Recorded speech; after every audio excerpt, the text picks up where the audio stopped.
the room when I get back into, orient your seats, migrate back to space. And just a note that we have gender neutral restrooms in the front near the sign-in desk. If anybody No needs. shame. Right.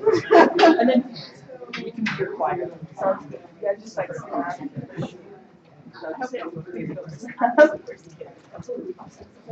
All right. How was it? It looked like everybody was engaged. Good. Yeah. Ricky has been kind enough to offer to facilitate the conversation from here. Pass around. We're gonna pass around the mic.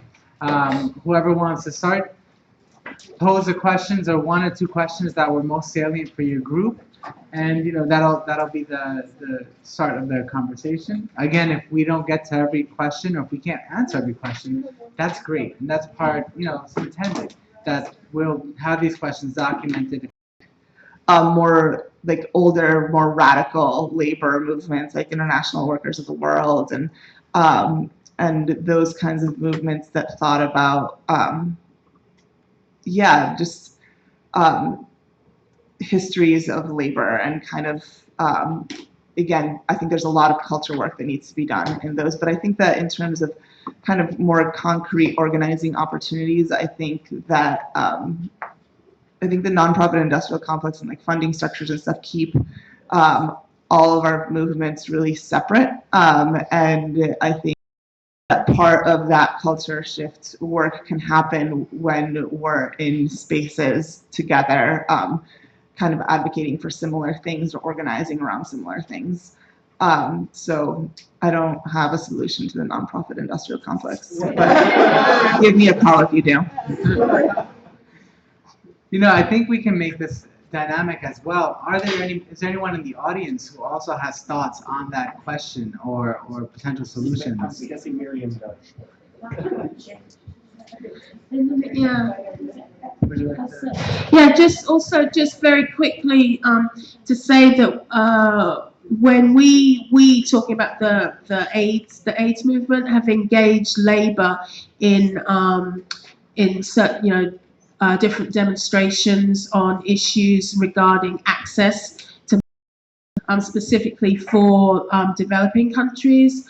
That's been pretty successful, and in doing so, those that led to them joining with us spoke. The conversations were a lot around sexuality, the non-mutual exclusivity of HIV/AIDS and queer folks and immigration, and I don't know how it may have changed folks, but when we're talking about having to come from a cultural perspective, that those were definitely valuable conversations. But ultimately, I guess their participation was based on a rights agenda, have access to care. Thank you, Amanda.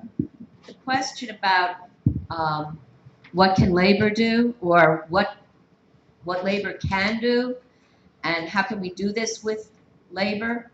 I don't know what labor is. I do know that in this room this is a space that was put here by the New York City labor movement and CUNY, and it has been a place where all these kinds of things have been discussed in terms of connecting with queerness for not a long time, but certainly for the last 15 years. Labor Comes Out was at the Murphy Center through New Labor Forum in 2001. There have been these questions, and it is going on, and there are many structures within organized union movements that are very open, that have been working with queer organizations fruitfully, and at the same time, there's a lot of rigidity, because unions have been around since before there even was a women's movement. I mean, pretty much, or since suffrage at least. Unions have been around since before suffrage was achieved. So it's historical. And what's happening now is that unions are understanding that they have to new forces. And if you don't believe me, just think about what Stuart Applebaum was saying yesterday in the keynote. He was talking about how unions have to expand and how unions are bringing people in. And he's not just talking that, he is walking that. That is, his union is where the Retail Action Project has its home and is doing its work. And Retail Action Project is not a union organizing drive. It is a Fairness for Workers campaign that is reaching retail workers in New York City in ways that are not to get a contract yet. Thank you. And so, I mean, it also seems like perhaps some of the work then, or synergies, of how do we ensure that how do we bring visibility to the work that's already happened, to the assets that are already available? I'm Ann Bailey. Me and Miriam have both just written books on the labor movement, so we jumped on this question. But I think It'll be on sale at lunchtime. too much rigidity, both in the labor movement and in the queer movement, and that's what I want to talk about just for a second. Queer people, too many of us have an image of what a queer person looks like and what a good queer person acts like. And the people that I talked to when I did my research don't look like us and don't like us. And the reason is because what we think of as the queer pride movement calls a lot of attention to queerness in ways that are experienced as profoundly dangerous by lots of working people, right? So if you're someone who's trying to hide in order to be safe, you don't want to be allied with people who think that outness is the only way to be, the only honest way to be. You want someone who acknowledges that the way you're queer is an okay way to be queer. So what we need to do as a queer movement, if we want to build bridges with labor, is say, you tell me what you're like, what it's like to be you, and what I can do to help you. Instead of say, if you were brave, you would be out. That's the way to be. You need to be more queer in the way that we define it, whatever that is. What we need to do is say, you tell me what is your experience. And that's what's amazing about this particular conference is there's all kinds of people with all kinds of bodies and all kinds of jobs and lives. And what we need to do is do more asking about what it means to be a queer worker to the people who are doing it in all the ways that they're doing it. And that would be a great thing. Thank you.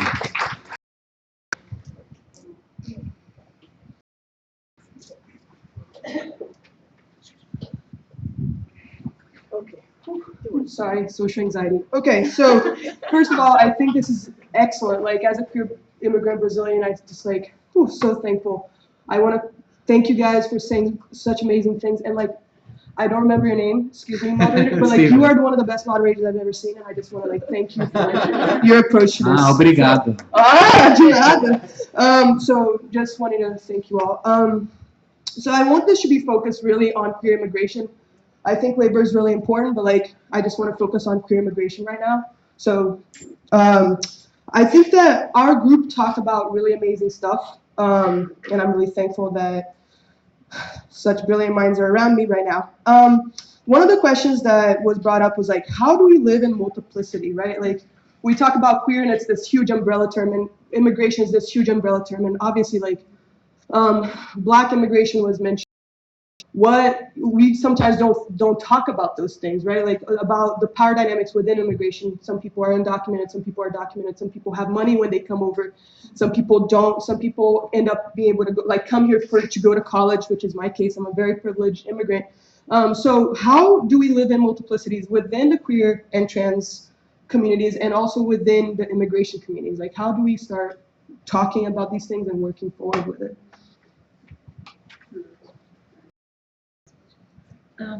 I don't. Thank you. Yeah, thank you for that. I don't remember the name, but there's a queer immigrant youth group, right? That was with the Dreamers. That was doing great. Undocuqueers. There you go. You're familiar with that? Yeah, not as much as I would like to, but I've read about them. Yeah. I know they're doing great organizing work and really bringing queer issues into that that immigration comprehensive immigration reform space, which isn't an easy thing to do. It isn't an easy thing to do. Similarly, with HIV, talk about looking for cross-cutting issues and being able to have different movements overlap. But we talk about the HIV/AIDS movement, get a lot of pushback within the broader national immigration movement. When we say immigrants are one of the high-risk groups for HIV and AIDS, well, we do not want to talk about that, Amanda. Yeah. We've got enough problems as it is. Yeah. So, there's a lot of... I think also, I don't know, when we're talking about that, let me back up. So out of I think all of the movements that I've been a part of, whether or not they've been about queerness, I think queer women of color have been at the forefront of those movements, regardless of whether we're seen or not, whether we're talking about reproductive justice, whether we're talking about immigrant rights, whether we're talking about policing, right? Queer women of color and trans folks are actually leading those movements and being our whole selves within that, right? And I think the larger conversation is not how we bring those things together, because like we come as organizers and we come as policy folks and we come to these movements and are kind of like heading and shaping these movements, but also I think it's what larger kind of like more traditionally siloed movements are able to hear us say, right? So I don't think that it's about like this question of like, oh, like how do we maybe bring these things in? Because when I am at a meeting of, when last week I was at a meeting of like, folks that are like working to do policing reform work in New York City, there's like, maybe like half of the people in that room were queer women of color. When I, was arrested in front of Governor Cuomo's office at an action by queer immigrant youth, that action was organized by queer women, and a lot of whom are queer, right? So I think that it's not about like how do we bring those things, like those things are being brought, right? Like we are at the forefront of those movements, and we're not being silent about how these things actually affect us in all of the ways that we exist. I think it's about how this stuff is being heard by a larger cultural context that can't handle a person being an immigrant and being queer and being a person of color at the same time, and is unable to kind of weave that storyline together in a way that's nuanced and that sees us as who we are. So I don't think it's a matter of like bringing that because we're bringing it. I think it's a matter of like that story and how's that story being told. And I think again, like I keep coming back to, but I think that that's why like the artists are so important here, because I think that art and culture shifts work that tells that story in a way that is actually really reflective of the ways that we do the work and the ways that we are shaping these movements is really important to having kind of like the social movements that we're a part of, that we're leading, see us in that way and make changes that are responsive to the ways that policing and anti-immigrant bias and all of these kind of like systemic factors affect us in all these layered ways. And just to add to that, I mean, the most recent social movement around race with Black Lives Matter, like you mentioned, Opal, I mean, the people who started that were 3 women, 2 queer, 1 Nigerian American. That you don't hear that so much as the rest of what's going on. But yeah, it started by 3 women. Great. Yeah, let's go to another question. Just time check for everyone because I'm obsessed with time. It's 12:13, so we probably have time for 2 more questions and then we'll wrap up. I'm not sure for the other panelists, but I'm happy to stay afterwards and we can have further conversations as well. 3 questions. Let's try. Ambition. 1, 2, 3. Hi, I'd like to echo my appreciation for your words and for my group. So we were sort of curious about 2 things, one being the connection between education and economic justice, both in terms of the potential for radical pedagogy and curriculum that speaks about economic injustice, but also thinking about the connection between the education system and capitalism pulling funds out of public schools and policing and imprisonment of Black and Brown youth. And then our second question was about how. Feel free to grab anything that seems pertinent for you. But our second question was about how to make sure the direct is part of movement building, so that getting the most vulnerable members of our movement is not about having outsiders come out and try to impose a solution, but actually building the skills, amplifying the voices of those with the most experience, and making sure that access to our movement is being provided for in terms of allocating the resources we have to transportation and funding and pay for people that may not have legal and non-criminalized forms of work opportunity. Yeah, and so for that last question, it's about how do we increase our work or our support for direct service work. Yeah, and Like, making and- the direct service part of it. Got it. Right. Yeah. Hi, we just wanted to piggyback on Sorry, I can't see who's speaking. Oh, there you go. I'm really tall. Hi. We just wanted to piggyback on ways to actually incorporate alliances with this movement. And one of the first things we said that it was about educating folks to get into the movement.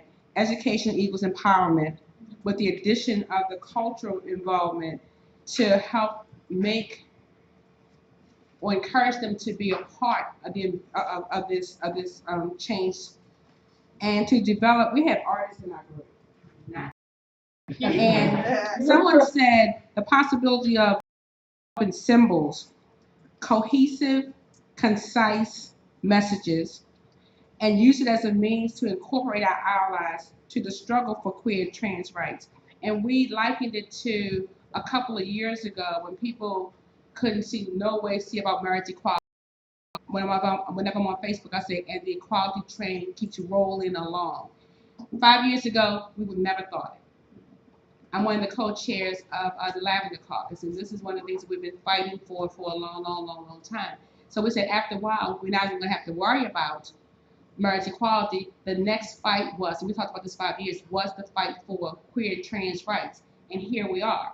So to begin those hard conversations, those town hall meetings like we had around marriage equality, beginning at the living room table or the kitchen table with your family, first, and just what it is, because if it's not someone in your family, it's someone close to you, you know someone, and to be able to educate yourself first so you can educate and empower others to just to understand. Because I didn't know until I sat in on a couple meetings. I'm like, oh my God, I thought I had stuff going on being a lesbian on the other side of 50. But the trans rights and these kids and these babies, it's a whole different story. Lavender Caucus, SEIU, international member, 14 years.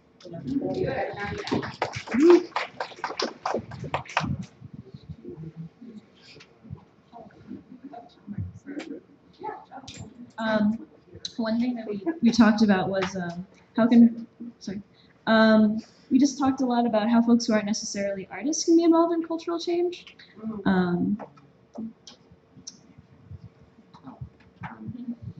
Hi. So,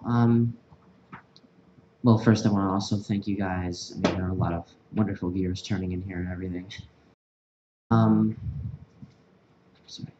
So, if I could just take the conversation back from more specific issues to more, not vague, but broad, just queer acceptance.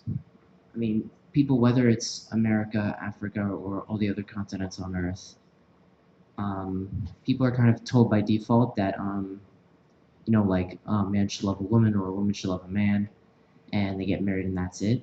But also, just the topics of a woman loving another woman and a man loving another man, or someone who wants to be the other gender, or someone who doesn't want to be either.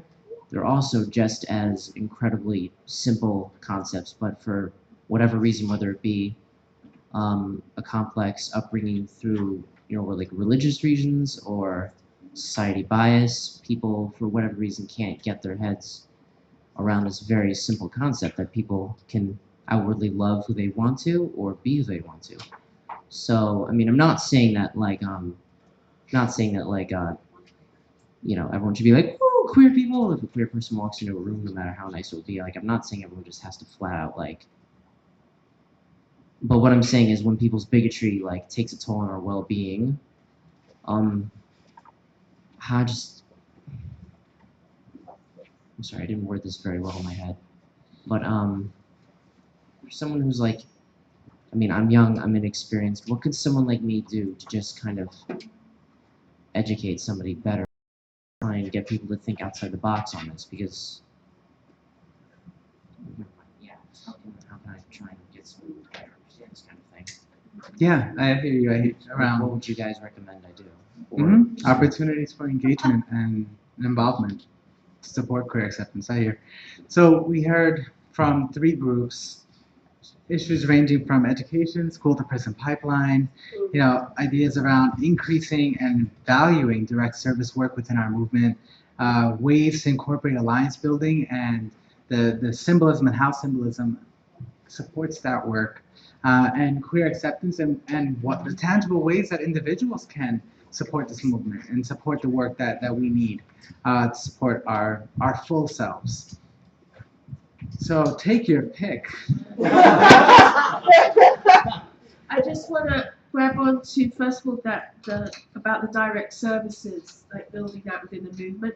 Yeah, that's what I made a poor attempt of alluding to when I first began, about getting rid of that, you mentioned the NGO industrial complex. Yeah, but, and that is something to a large degree, again, Jamila, where are you? But it's done. However, and also the my Nigerian brothers over at Housing Works, what they're doing, but I don't know. I don't have the answer. I don't know how we do it, but I think it's critical, and and in that way, when we talk about the change having to come culturally before anything on a policy level, that is exactly how it will happen.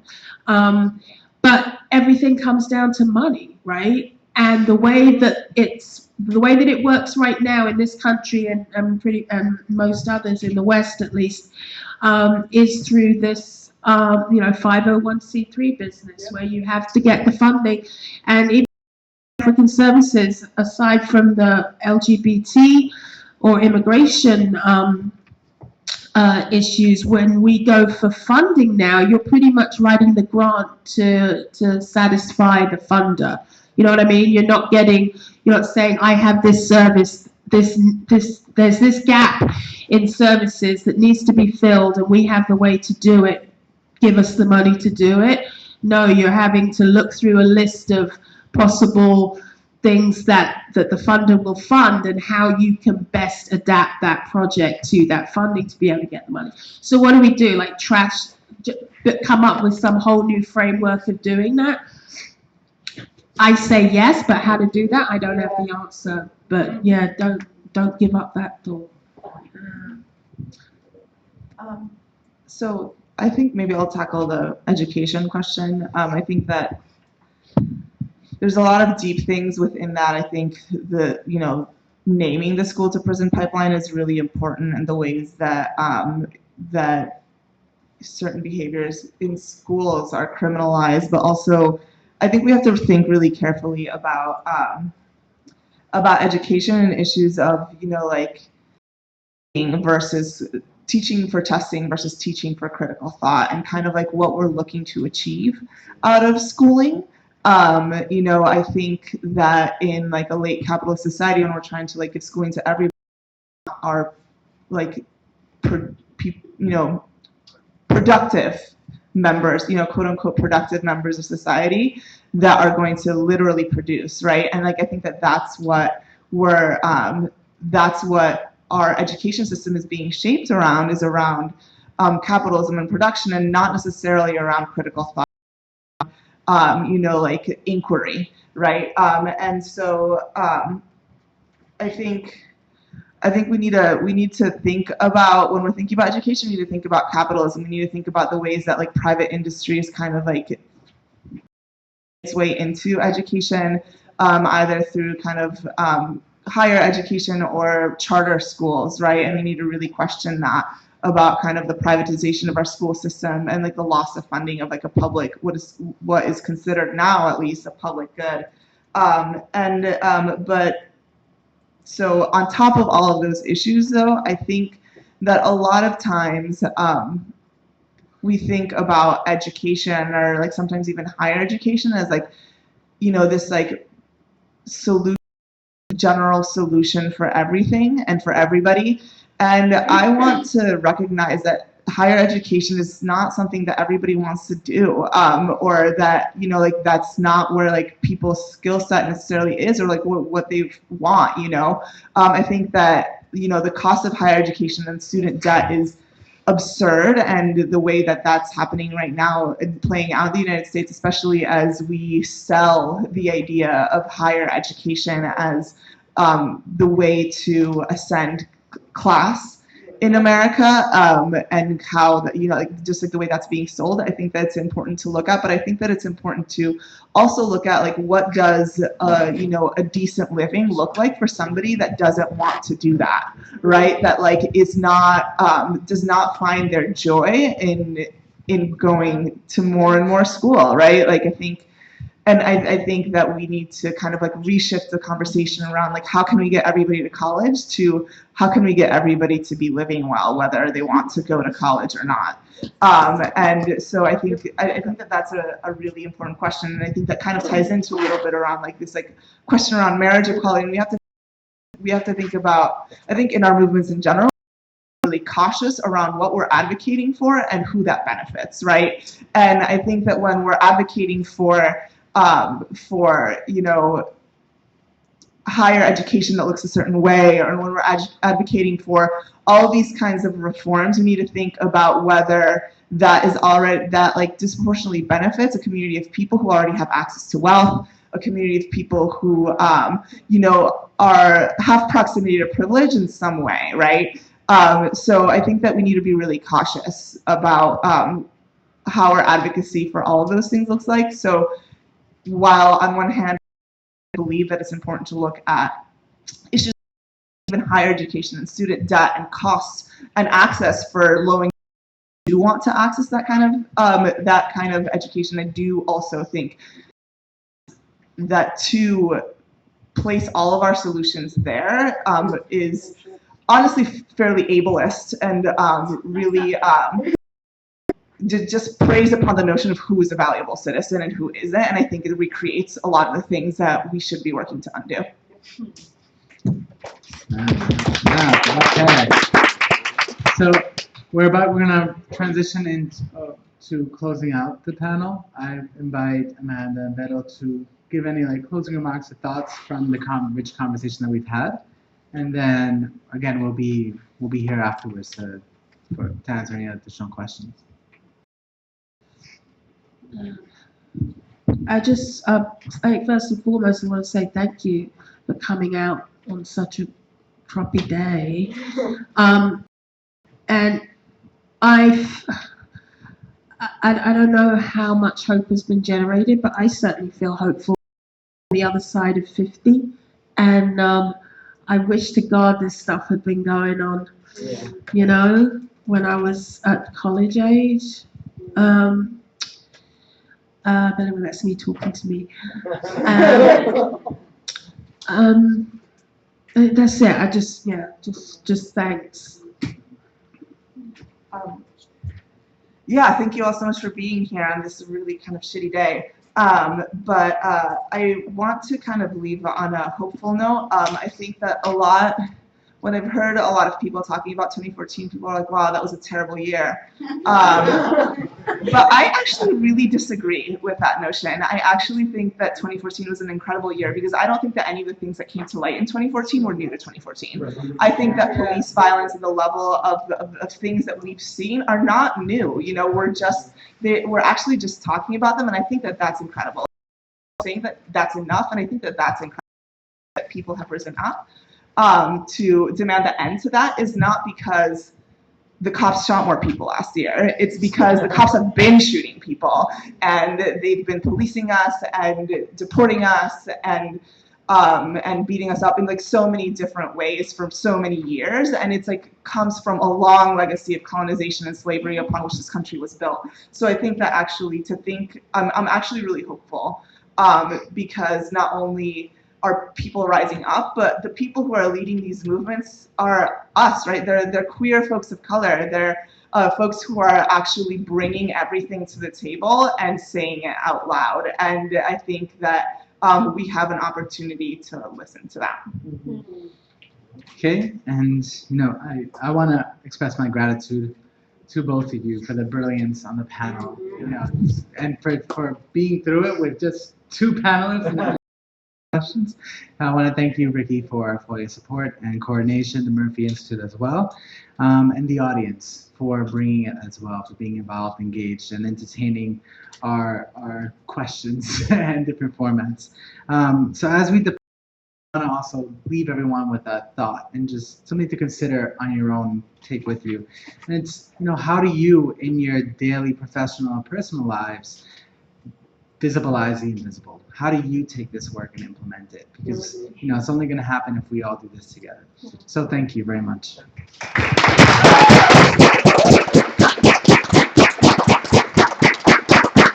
Fabulous, fabulous panel. Thank you. We have lunch outside in the hallway, and in the back will be book signings. I know we at least have 2. Do we have 3? Oh, good. We have 3 books. Please take a look at the books and chat with the authors, and please have lunch. We're going to try to reconvene. It says in the program 2 o'clock. I thought we might just move it a little bit faster and sort of aim between 1:30 and 1:45 to 2, as a rough guideline. So let's sort of convening around then. Okay? Enjoy. It's terrible to next to me. No, we are so thankful.